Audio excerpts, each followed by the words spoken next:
You ever hear a name and immediately think, yeah, that one sounds like it belongs in a Real Madrid shirt? That's exactly how I felt the first time I heard it. Franco Mastantuono. This kid didn't even have a driver's license yet, and Real Madrid already scooped him up. But let me explain why this wasn't just a hype signing. This was a statement. We're going to break down who he is, why he caught Madrid's attention, and what he could become for us. Let me know in the comments below. Have you seen this kid play? Are you excited? Or are you thinking, this is just another South American prospect that we're probably going to loan out for the next 5 years? All right, let's get into it. Franco Mastantuono, born in 2007. Let that sink in.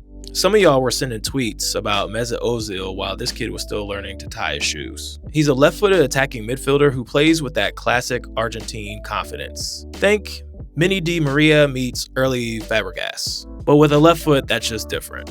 Now, what makes him pop on the pitch? In my opinion, he's got this swagger when he dribbles. Carries the ball with real intent, breaks lines, creates space even in tight areas. He's constantly scanning, constantly looking for a killer pass.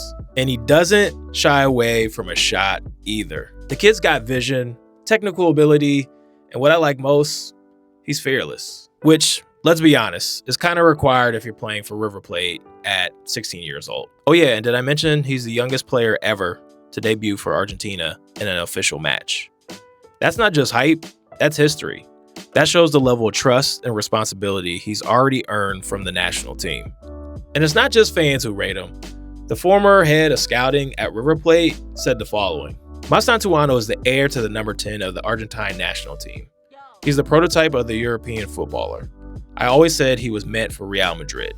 That's not hype, that's prophecy. And let's not forget, Santiago Solari, the sporting director at Real Madrid, played a major role in this signing. The Argentine connection clearly helped, and Solari has reportedly been tracking Mastantuono's development for quite some time. He knew exactly what kind of player he was bringing into the club. So how did he get here? Mastantuono made his River Plate debut at just 16 years and 3 months old, which made him one of the youngest to ever play for the club, right behind some legends like Pablo Aimar and Javier Saviola. And he didn't just show up to take selfies on the bench. He got real minutes, and he used them. His goal against Excursionistas in the Copa Argentina, cold. Real composure for somebody barely enough to vote.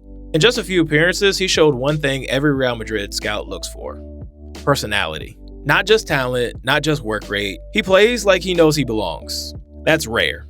Real Madrid weren't the only ones sniffing around. Barcelona wanted him, City wanted him, and Bayern were lurking as well. But who landed him? Los Blancos. And that should tell you everything you need to know about what the club thinks about his potential. Because this wasn't just a buy low, loan out, forget situation. They activated a release clause around $45 million for a 17-year-old who had played a dozen matches. That's not casual money, that's belief. Florentino Perez doesn't gamble. He builds dynasties. And when you look at the youth that we're currently assembling, Endrick, Arda, Dean Huijsen, Gonzalo Garcia, and now Mastantuono, you start to see the vision. Real Madrid's next era is being built now. Here's what Franco brings to Real Madrid on the pitch. He's not just a number 10. He can drop deeper, float wide, or press from the front. He's very modern in his movement. Second, left foot creativity, which we desperately need. With Cruz gone and Bellingham more of a goal-scoring midfielder, we need someone who can break the low block with finesse, not just power. He gives us that different rhythm. The stop-start hesitation, the soft touch that opens up a defense. Should he start right away? No. Should he? Also, no. But the foundation is so strong, and if we give him the right environment, man, we've got another gem on our hands. With that being said, let's keep it real. His first showing at the FIFA Club World Cup wasn't great. He looked a little off the pace, which isn't surprising given the jump-in competition. He was the lowest rated attacker in that match. 14 times possession lost, only 1 shot on target, 1 key pass, 0 crosses, and 0 chances created. Not the debut he dreamed of, but also not a reason to panic. The good news, he bounced back. In the very next match against Monterrey, Mastantuono showed flashes of why Madrid brought him in. Calm under pressure, confident in possession, and much more involved in link-up play. He ended up being named man of the match, proving he can respond to criticism and step up when it matters. It was a reality check, and sometimes that's exactly what a young player needs to grow. Let's be honest though, this isn't a plug-and-play signing. Real Madrid isn't going to start Franco next to Valverde in an El Clasico. He might go out on loan, he might sit on the bench for a year, and that's okay. But what matters is we own his development.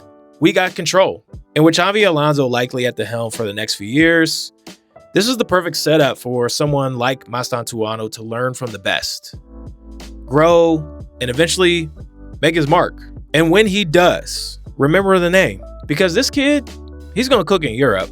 It's just a matter of when. So there you go, Franco Mastantuono. Young, bold, has that left-footed sauce, and now he's a Madridista. Let me know what you think. Is this another Renier situation, or is he the real deal? Drop your thoughts below, hit the like button, subscribe, and I'll catch you on the next one. A la Madrid. Peace.